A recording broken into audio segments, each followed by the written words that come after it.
समाधान के एक और लेक्चर में आप सभी का और जो हमारा चल रहा था सेमेस्टर फर्स्ट सेमेस्टर की बात करें पेपर फर्स्ट के तहत हमारी यूनिट नंबर 3 चल रही थी और इसके अंतर्गत हमारा अंतिम टॉपिक अगर बात करें समनाभिकीय विषम नाभिकीय हमने स्टार्ट कर रखा था, जिसके अंदर हम द्विपरमाणु की बात कर रहे थे, जिसके अंतर्गत हमने कुछ अणुओं की बात कर ली थी। अब हम बात कर रहे हैं जो बचे हुए अणु उनकी बात करने वाले हैं। देखिए आज हम जो स्टार्ट करेंगे वो करेंगे B2 बोरॉन की स्टार्ट करने वाले हैं। बोरॉन आपको पता होगा 5 नंबर पर आता है। पहले इसका लिख लेते हैं इलेक्ट्रॉन विन्यास 1s2 2s2 और 2p1। जब P को इस प्रकार से लिखते हैं ना, P को हम लिखा जाता है कुछ इस प्रकार से, क्योंकि 3 का अच्छा होता है Px Py और Pz के रूप में लिखते हैं। देखिए पहला ही जो इलेक्ट्रॉन है वो किसके अंदर जा रहा है, वो जाएगा Px1 के अंदर। किसके अंदर जा रहा है, पहला इलेक्ट्रॉन है तो किसके अंदर जाएगा, Px1 के अंदर जाएगा। अगर जो दूसरा होगा वो जाएगा P2y के अंदर जाएगा और तीसरे की बात करें Pz3 के अंदर जाने वाला है। ये हो जाते हैं इसके टोटल। हमने कक्षों की बात कर ली है। अब देखिए ये हमारे पास कुछ ऊर्जा का आरेख है जो हम किसके द्वारा देख रहे थे, ऑब्बो के सिद्धांत के द्वारा। इसके अंदर बात करें 1s की बात करूँ 2s की बात करूँगी तो पुण्य भरा हुआ है, 2s की बात करोगे ये भी भरा हुआ है। P की बात करोगे जो मैंने कहा था इलेक्ट्रॉन किसके अंदर भरा है, Px के अंदर, यहाँ पर P2x के अंदर, इसके अंदर भी भरा होगा। और अगर नीचे की बात करें जो बंदी इलेक्ट्रॉन वहाँ पर भी आपको एक एक इलेक्ट्रॉन दिखाई दे जाता है। अगर बात करें टोटल यहाँ पर बंदी इलेक्ट्रॉन की अष्टक नियम की बात करें, टोटल बंदी इलेक्ट्रॉन आप देखोगे 2 तो यहाँ पर दिखाई देंगे आपको, 2 यहाँ पर, टोटल बंदी इलेक्ट्रॉन है 4।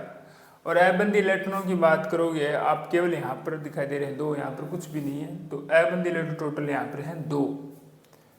अगर हम फॉर्मूला लगाते हैं बॉन्ड ऑर्डर के लिए, टोटल कितने हैं, पहले फॉर्मूला लिख देते हैं, बॉन्ड एनर्जी एंटी बॉन्ड, ठीक है, वैल्यू लिख देते हैं 4 2 और 2 और 1 आ चुका है। तो मतलब इसके अंदर एक हमारे पास एक में इलेक्ट्रॉन रहता है, मतलब इसकी प्रकृति क्या हो जाती है, अणुचुंबकीय।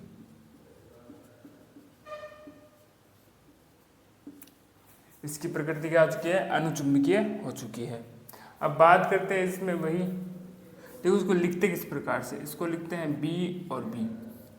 अब देखिए अब इसके अंदर आप बात करोगे ना तो देखिए इसके अंदर एक इलेक्ट्रॉन किसमें है, पाई बंद के अंदर है। किसके अंदर है, पाई बंद के अंदर। तो इसको मैं किस प्रकार से लिखता हूँ, सिग्मा और पाई बंद के द्वारा इसको दर्शाया जाता है। तो याद रखना इसके अंदर पाई आणविक जो कक्षक है उसके अंदर इलेक्ट्रॉन कितना है, 1 है। अगर बात करते हैं इसमें बंद लंबाई की और क्या करेंगे, बंद ऊर्जा की बात करते हैं।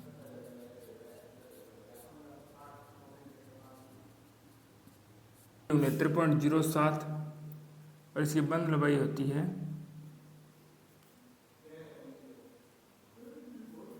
इसकी बात कर लिए हमने कर ली हमारे पास, जो हमारे पास था बोरॉन 2 अणु की बात कर ली है। अब जो हम अगले अणु की बात करने वाले हैं, हम बात करेंगे किसकी, कार्बन की, CO2 की बात करते हैं। अगर इलेक्ट्रॉन विन्यास देखिए कुछ इसी प्रकार से होगा, इसका इलेक्ट्रॉन विन्यास भी 2p2, ठीक है। अगर इसमें हम इलेक्ट्रॉनों को भरे तो पहले के अंदर हमने इसके अंदर 1 और 1 भरा था, अब इसके अंदर कितने बनने वाले हैं, हम 2 भरने वाले हैं। तो इस प्रकार से हम 2 भर देते हैं, ये रहे। नीचे देखोगे तो इनकी देखिए ये इसको इस प्रकार से, नीचे वाला सेम रहने वाला है। अब देखिए इसके अंतर्गत हमारे पास कोई भी अयुग्मित इलेक्ट्रॉन नहीं दिखाने वाला है। क्या दिखाई नहीं दे रहा है, कोई भी अयुग्मित इलेक्ट्रॉन नहीं दिखाई देगा। और टोटल यहाँ पर बंदी इलेक्ट्रॉन की बात करोगे 2 ये रहे 2 ये रहे, ठीक है। कितने हो गए टोटल, होते हैं इसके अंदर 4। कितने हो गए टोटल बंदी इलेक्ट्रॉन, 4 हो चुके हैं, सॉरी 2 ये रहे इसके बंदी इलेक्ट्रॉन, 2 यहाँ पर है, 4 टोटल कितने हो गए, 6 इलेक्ट्रॉन हो गए। अबंदी इलेक्ट्रॉन रहते हैं इसके अंदर 2, कितने रहेंगे इसके अंदर, 2 रहते हैं। फॉर्मूला लगा लेते हैं, टोटल अबंदी इलेक्ट्रॉन इसके अंदर कितने, 6 हैं। तो 6 - 2 और 2, 4/2 और इसमें उत्तर के अंदर 2 आता है। कोई भी इसके अंदर अयुग्मित इलेक्ट्रॉन नहीं है, जिसके कारण इसकी प्रकृति क्या हो जाती है, प्रतिचुंबकीय।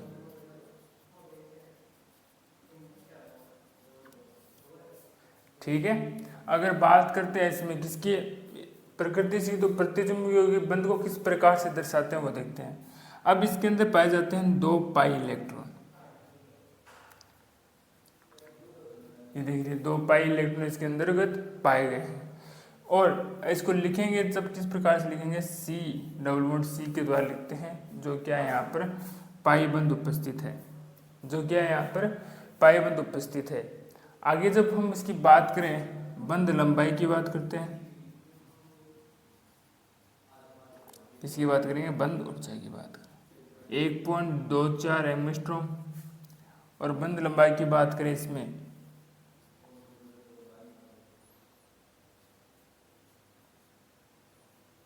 कैली पर मोल होती है, कैली पर मोल इसकी क्या होती है, बंध ऊर्जा होती है, ठीक है। और इसके अंदर आपको पता होगा कि अब आणविक कक्षा का पाई वाला पूर्णतः इसके अंदर भरा हुआ होता है। अब हम जो बात करने वाले तीसरे की ऑक्सीजन की बात करते हैं, इसकी बात करेंगे हम, ऑक्सीजन की बात करने वाले हैं, सॉरी N2 की बात। अब हम किसी की बात करने वाले हैं, N2 की बात करें। जब N2 की बात आप करेंगे तो एक कक्ष इसके अंदर बढ़ा जाता है और एक इसके अंदर बढ़ा जाएगा इसके अंदर, ठीक है। और इसी प्रकार से क्या होगा, जो ऊपर वाला PZ दिखाई दे रहा है वो भी पूर्णतः यहाँ से इस प्रकार से भरा जाएगा, ठीक है। इस प्रकार से इसके हम कक्षकों को भर देते हैं। जब इसको कक्षकों को भरोगे ना, एक तो आता है इसके अंदर आप बंदी इलेक्ट्रॉन देखते हैं और एक क्या देखते हैं, इसके अंदर अबंदी इलेक्ट्रॉन देखते हैं। एक क्या देखते हैं, बंदी, और एक अबंदी देखते हैं। देखिए टोटल बंदी इलेक्ट्रॉन देखा जाएगा तो 2 यहाँ पर है, 2 यहाँ पर है, 4, और यहाँ पर और देखोगे 2 और 2 4 कितने हो जाते हैं, 8 हो जाते हैं टोटल। कितने हो जाते हैं टोटल, 8 इसके अंदर आपको बंदी इलेक्ट्रॉन दिख जाते हैं।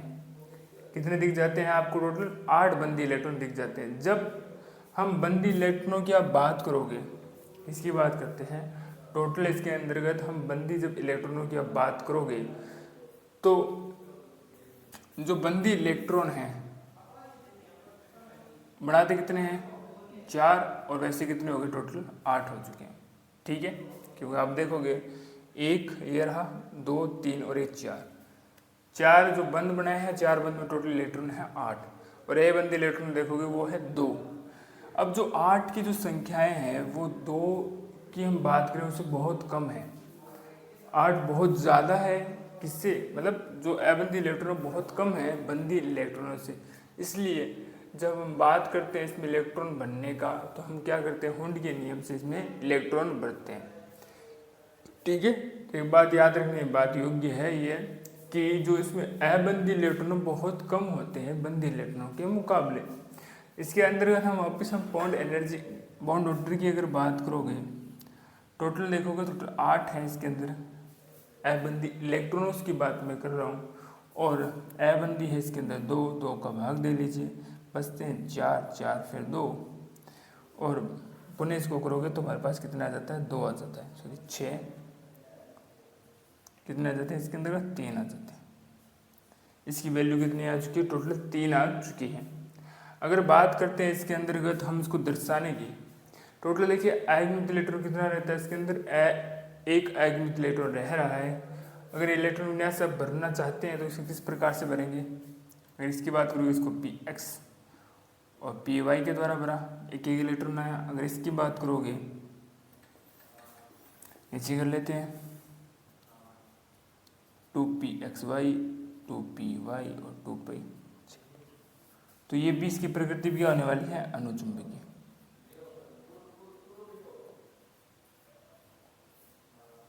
इसकी प्रकृति भी क्या होगी, अणुचुंबकीय होने वाली है।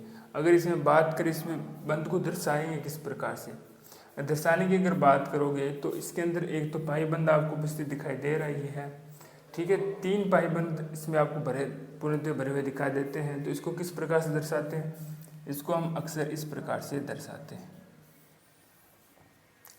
ठीक है। तो ये अनुचुंबकीय, सॉरी प्रतिचुंबकीय होगा, क्या होगा, प्रतिचुंबकीय,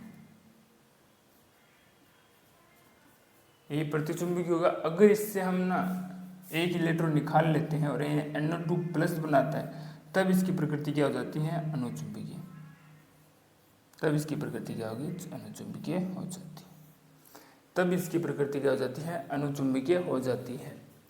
और इसकी हम बात करते हैं बंद लंबाई व बंद ऊर्जा की बात करते हैं।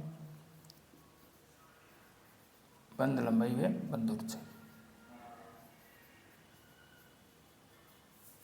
देखते हैं। बंद लंबाई की बात करोगे तो 1.10 एंगस्ट्रॉम और 225 इसकी क्या होती है किलो कैलोरी पर मोल इसकी ऊर्जाएं होती है।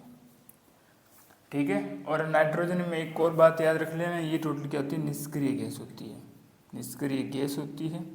टोटल वायुमंडल में कितनी होती है 80% होती है। कितनी हुई है 80%। अगर इसको थोड़ा और सही से दर्शाना है इसको हम सिग्मा n के द्वारा भी इसको दर्शा सकते हैं। अनुचुंबकीय मतलब 2.5 के आसपास इसकी वैल्यूशन हो जाती है। एक बार इसको पुनः देख लेते हैं कि पहले अगर बात करें बोरोन की, बोरोन आता है इलेक्ट्रॉन विन्यास क्या इसका 5 है। 5 इलेक्ट्रॉन विन्यास इस प्रकार से हमने बढ़ दिया है और अंतिम इलेक्ट्रॉन इसमें दिखाई दे रहा है वो पी कक्ष से लिम जाता है। तो पी कक्ष के लिए हमने इस प्रकार का ऊर्जा स्तर बनाया है। ये दो ऊर्जा स्तर की हमने बात जो एस कक्ष तक जितने इलेक्ट्रॉन आ रहे थे उन तक बात की थी। टोटल बॉन्ड ऑर्डर की बात करोगे तो इसके अंतर्गत एक आता है और यह क्या होता है हमारे पास अणुचुंबकीय होता है, जिसकी अगर बंद लंबाई की बात करोगे 1.50 एंगस्ट्रॉम होती है और बंद ऊर्जा की बात करोगे 69.07 इसकी क्या होती है किलो कैलोरी पर मोल इसकी ऊर्जा होती है। अगर बात करोगे कार्बन की तो कार्बन इसके अंदर एक क्या होता है पाई बंद उपस्थित होता है। ठीक है, पाई इलेक्ट्रॉन उपस्थित होता है। इसके अंदर बात करो कार्बन के अंदर तो कार्बन की बॉन्ड ऑर्डर कितना होता है 2 होता है, जिसके अंतर्गत टोटल बंदी इलेक्ट्रॉन 6 और एक बंदी क्या होता है 2 होते हैं। प्रकृति इसकी प्रतिचुंबकीय होती है। कैसी होती है प्रतिचुंबकीय। और इसके जो पाई बंध है वो आणविक से पूर्णतः भरे होते हैं, जिसके कारण इसको हम किसके द्वारा दर्शाते हैं C पाई के द्वारा दर्शाते हैं। ठीक है। बंद लंबाई की बात करो 1.24 एंगस्ट्रॉम होती है और बंद ऊर्जा की बात करोगे 143.17 किलो कैलोरी पर मोल होती है। ठीक है। नाइट्रोजन की बात करोगे इसका जो बॉन्ड ऑर्डर है वो टोटल बनता है हमारे पास 3, जिसमें बंदी इलेक्ट्रॉन 8 और अबंदी 2 होते हैं। जो यहाँ पर जो अबंदी इलेक्ट्रॉन बहुत कम है किससे बंदी इलेक्ट्रॉन से। ठीक है। और इसका जो आणविक कक्ष का वो पूर्णतः इसके अंदर भरा हुआ होता है पाई वाला। निष्क्रिय गैस है 80% होती है वातावरण के अंतर्गत। ठीक है। बंद लंबाई की बात करोगे 1.10 क्या होती है एंगस्ट्रॉम इसकी बंद लंबाई। बंद ऊर्जा की बात करोगे 2.25 किलो कैलोरी पर मोल होती है। ठीक है। अगर इसको दर्शाते हैं अणुसूत्र इस प्रकार से है n triple bond sigma n के द्वारा दर्शाते हैं। अगर इससे एक इलेक्ट्रॉन निकाल लोगे तो इसकी प्रकृति अनुचुंबकीय होती है, वरना इसकी प्रकृति क्या दिखाई देती है आपको प्रतिचुंबकीय दिखाई देती है। तो एक बार इतना नोट डाउन कीजिए। फिर इसका हम एक हमारा वो जो बताया ऑक्सीजन व फ्लोरीन 2 की भी बात करने वाले हैं।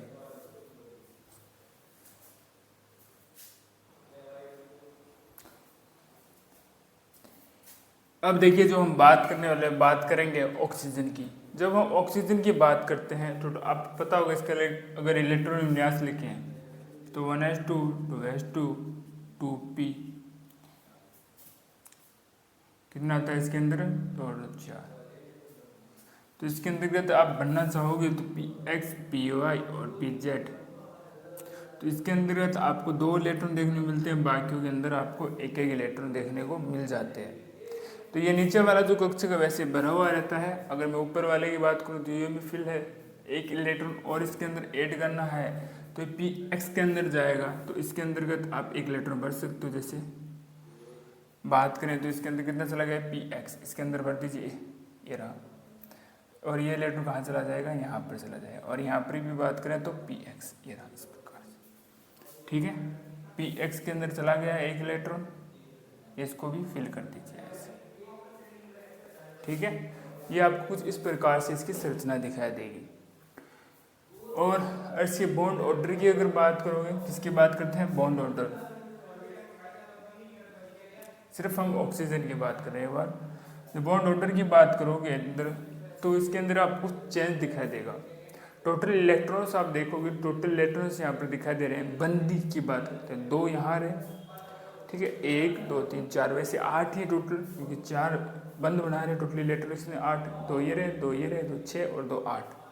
ठीक है, 8 ही दिखाई दे रहे हैं। अब बात करते हैं इसमें अबंधित इलेक्ट्रॉनों की। जब इसके अंदर हम अबंधी की बात करते हैं तो देखिए यहाँ पर तो 2 हैं और 2 यहाँ पर रेड हो गए। टोटल अबंधी कितने हो चुके हैं? 4 हो चुके हैं। भाग 2 का देना है तो 4, 2 का और भाग दोगे कितने बचेंगे? 2 बचने वाले। कितने बचने वाले हैं? 2 बचने वाले हैं इसके अंतर्गत, अबंधी के अंतर्गत। ठीक है, और आगे इसके अंदर अगर बात करें तो इसको अणुसूत्र किस प्रकार से दर्शाएंगे? अणुसूत्र को दर्शाने हैं तो इसको कुछ इस प्रकार से दर्शाते हैं, सिग्मा और पाई। क्यों दर्शा रहे हैं उसकी बात भी करेंगे। अब देखिए इसके अंदर क्या होता है, 1-2 इलेक्ट्रॉन होते हैं वो पाई के अंतर्गत आ जाते, पाई आणविक कक्षों के अंतर्गत आ जाते हैं, और 2 बचते हैं जो बंद, वो क्या किसका निर्माण करते हैं? सिग्मा का निर्माण करते हैं। किसका निर्माण करते हैं? सिग्मा का निर्माण करते हैं। 2 तो पाई का और 2 किसका निर्माण करते हैं? सिग्मा का निर्माण करते हैं। अगर इसमें भी देख लेंगे आप, इसमें भी आपको 2 पाई में 2 सिग्मा दिख रहे हैं, क्योंकि इसके अंदर इलेक्ट्रॉन पूर्णतः भरा हुआ है, एक कक्षक ये भी भरा हुआ है, जो किसको दर्शाते हैं? पाई को। और ये दोनों खाली है, वो किसको दर्शाएंगे? सिग्मा को दर्शा रही है। देखिए 2 सिग्मा आपको दिखाई दे जाएंगे, और पाई को देखना चाहते हो तो ये पाई आपको 2 कक्षक दिखाई दे जाते हैं। इसी आधार पर इसको टोटल 3 भागों में विभाजित करके इसके विन्यास को भी पढ़ा जाता है। जैसे अगर हम बात करें O2+ की, O2+ का अर्थ क्या होता है? एक इलेक्ट्रॉन निष्कासित होना। जिस प्रकार से हमने H+ को देखा था, मैंने कहा था कि हम जब एक इलेक्ट्रॉन को निष्कासित कर देते हैं तो उसके अंदर पॉजिटिव चार्ज ऐड हो जाता है, प्रोटॉन। इससे भी अगर एक इलेक्ट्रॉन निकालना है तो उस पर क्या ऐड हो जाएगा? हमारे पास प्लस। अगर हम O2+ की अर्थात एक इलेक्ट्रॉन निकालने की बात करें तो ये सबसे पहले बंदी से ना निकल कर अबंधी से निकलता है। किससे निकलता है? अबंधी से, क्योंकि वो अबंध है, उसको बंद बनाया नहीं है। बंद में से इलेक्ट्रॉन निकालने की ऊर्जा अधिक चाहिए होती है, जबकि जो अबंधी है इलेक्ट्रॉन, उनसे ऊर्जा हमें कम देकर हम इलेक्ट्रॉन को निष्कासित कर सकते हैं। अबंधी इलेक्ट्रॉन की बात करोगे टोटल यहाँ से एक निकलने वाला है। अगर यहाँ से अगर निकलेगा, जहाँ 4 आपको अबंधी इलेक्ट्रॉन थे वहाँ कितने बच जाते हैं? 3। 4 की जगह कितने बच जाते हैं? 3 यहाँ पर अबंधी इलेक्ट्रॉन मिल जाते हैं। आपको कितने देखने को मिलते हैं? 3 अबंधी इलेक्ट्रॉन देखने को मिल जाते हैं। जहाँ फिर इसके पुनः हम बॉन्ड ऑर्डर की बात करोगे तो 8 - 3 और 2 तो 5, और बॉन्ड ऑर्डर इसका 2.5 देखने को मिल जाता है। जब इसके हम 2.5 बॉन्ड ऑर्डर की बात करेंगे, फिर इसके हम जब क्या निकालते हैं? ऊर्जा और बंध लंबाई को देखते हैं। देखिए जब हमने ऑक्सीजन, केवल ऑक्सीजन निकाला तो इसकी बंध लंबाई कुछ बॉन्ड लेंथ इसकी कितनी थी? 1.21 थी। और इसकी बॉन्ड एनर्जी की बात करोगे, बंध ऊर्जा की जब बात करते हैं 118.1 किलो कैलोरी पर मोल थी। परंतु जब हम इसकी बात करोगे, देखिए जब यहाँ पर आते हैं तो इसके जो बंध ऊर्जा है ना, वो क्या मिल रही है? हमें ज़्यादा मिल रही है। क्या मिल रही है? इसकी बंध ऊर्जा में अधिक मिल रही है। जहाँ बंध ऊर्जा अधिक होती है वो अधिक स्थायी आपको देखने को मिलते हैं, और जहाँ इसकी बॉन्ड लेंथ है वो कम हो रही है, मतलब इसकी मध्य की दूरी कम हो रही है।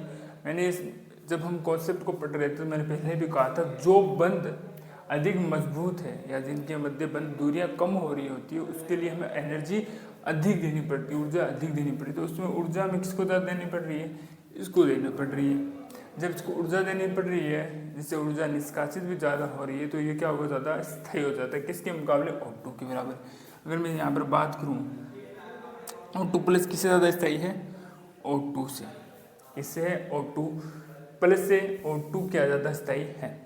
अगर बात करते हैं O2- की जब बात करोगे तो माइनस का अर्थ होता है यहाँ पर एक इलेक्ट्रॉन और ऐड कर रहे हैं, यहाँ पर एक इलेक्ट्रॉन और जोड़ रहे हैं। जब जोड़ने की बात करोगे तो ये जुड़ता भी किस में ही है? अबंधी में ही जुड़ता है। अबंधी की बात करोगे तो यहाँ पर जहाँ 4 थे उसकी जगह कितने हो जाते हैं? 5 हो जाते हैं। कितने हो जाते हैं? 5।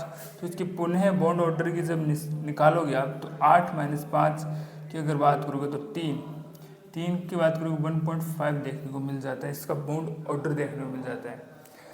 अगर बॉन्ड ऑर्डर की बात करोगे 1.5 देखने को मिल जाता है यहाँ पर आपको, तो इसके अंदर जो बात है कि यहाँ पर जो क्या होगी? बंध लंबाई इंक्रीज होने ही वाली है, तो यहाँ पर बंध लंबाई इंक्रीज हो जाती है। किसके बराबर? O2 से तुलना करें। परंतु जब बंध लंबाई अधिक बढ़ रही है, दूरी अधिक बढ़ रही है, तो उसके लिए हमें ऊर्जा कम देनी पड़ेगी और ऊर्जा निष्कासित भी कम होगी।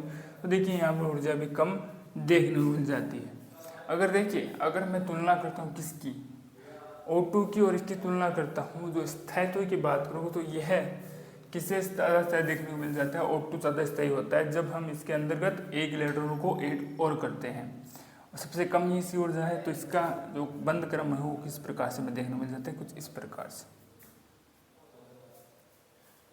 ठीक है, अब हम किसकी बात करने वाले हैं, बंद बात करने वाले हैं O2 की बात करने वाले हैं। जब हम इसके 2 इलेक्ट्रॉनों को ऐड कर देते हैं, कितने इलेक्ट्रॉन ऐड करने वाले हैं हम, 2 इलेक्ट्रॉनों को जब ऐड करने वाले हैं, जिसके अंतर्गत हम 2 इलेक्ट्रॉनों को जब ऐड करते हैं, कितने इलेक्ट्रॉन ऐड करते हैं हम, 2 इलेक्ट्रॉनों को, तब हम बात करते हैं कि इसका बॉन्ड ऑर्डर क्या होने वाला है। बॉन्ड ऑर्डर की बात करोगे 8, 6 और 2 बचते हैं 2, कितना बचता है 1, जिसके अगर अंतर्गत इसकी क्या हो जाती है, बंद लंबाई की बात करोगे तो 1.49 हो जाती है। और ऊर्जा की,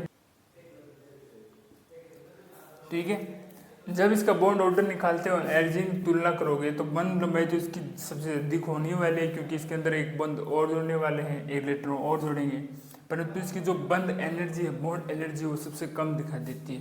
तो कितनी कम दिखाई देती है यहाँ पर, 30.12 दिखाई देती है। कितनी कम दिखाई देती है, 30.12। तो इसका जो अंतिम में ये ऐड होने वाला है इस प्रकार से। तो ये हमारे पास इसका स्थायित्व का क्रम है। स्थायित्व क्रम अच्छे से MCQ टाइम में पूछ सकते हैं, तो इसका क्या है, स्थायित्व का क्रम है।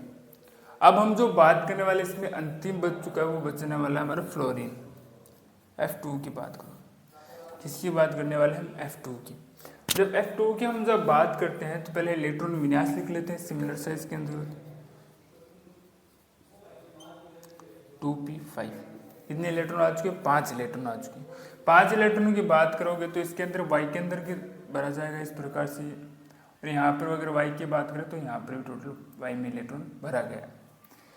इसके अंदर तो बात करोगे टोटल अबंदी इलेक्ट्रॉन की बात करोगे तो 6 है और बंदी इलेक्ट्रॉन 8 है। देखिए 2 और 2 4 और 2 6 बच्चे हैं, और अबंदी देखोगे तो टोटल 8 है इसके अंदर। तो अबंदी टोटल हमारे पास 8 है, सॉरी बंदी 8 है और अबंदी कितने हमारे पास 6 है, तो भाग दे लीजिए, बचते हैं 2, और यहाँ पर बचता है बॉन्ड ऑर्डर इसका कितना आता है, 1 आता है। कितना आता है इसके अंदर, तो बॉन्ड ऑर्डर इसका आता है 1 आता है। ठीक है, अर्थात इसकी प्रकृति क्या हो जाती है, अणुचुंबकीय हो जाती है, क्योंकि इसमें अनियमित इलेक्ट्रॉन कितना रहता है, 1 रहता है। प्रकृति लिख लीजिए अणु। ठीक है, इसकी जो बॉन्ड एनर्जी होती है वो 37.05 होती है, और बॉन्ड लेंथ इसकी होती है 1.41 होती है। सबसे कम इसको दिखाई दे रही है, क्योंकि ये जो स्थायी है वो कम स्थायी होता है, ये तो पता चल गया होगा। अब हमने जो बात जो हमारे पास रह गई थी वो इसके अणुचुंबकीय चुंबकीय गुणों के बारे में बात रह चुकी थी। अगर हम बात करते हैं इसकी O2 की, तो ये इसके अंतर्गत हम बात करें तो हमने ये बात की, जैसे 3 आ रहे, ऑड नंबर आ रहा है, ठीक है, 3 आ रहे, तो इसके अंदर ये 1 इलेक्ट्रॉन रह जाता है, जिसके कारण इसकी प्रकृति क्या होती है, अणुचुंबकीय होती है। विषम संख्याएं देखने को मिल जाती है, तो अणुचुंबकीय यहाँ पर भी अगर देखोगे तो इसकी प्रकृति अणुचुंबकीय है। जबकि O2 की बात करोगे तो ये क्या होता है, प्रतिचुंबकीय, ये भी प्रतिचुंबकीय होता है। अगर फ्लोरीन की बात की तो इसको भी हमने प्रतिचुंबकीय ही कर लीजिए, क्योंकि यहाँ पर कोई विषम संख्या नहीं है, कोई भी अनियमित इलेक्ट्रॉन नहीं है, तो इसकी भी प्रकृति क्या हो जाती है, प्रतिचुंबकीय हो जाती है। तो आशा करते हैं आज का लेक्चर आपको अच्छे समझ में आया होगा। फिर भी मन के अंदर कोई डाउट्स रहते हैं तो उसको कमेंट सेक्शन में लिख दीजिएगा। आने वाली क्लास के अंदर आपको उसको जरूर सोल्यूशन दिया जाएगा। मिलते हैं आपको एक और लेक्चर में, तब तक के लिए धन्यवाद।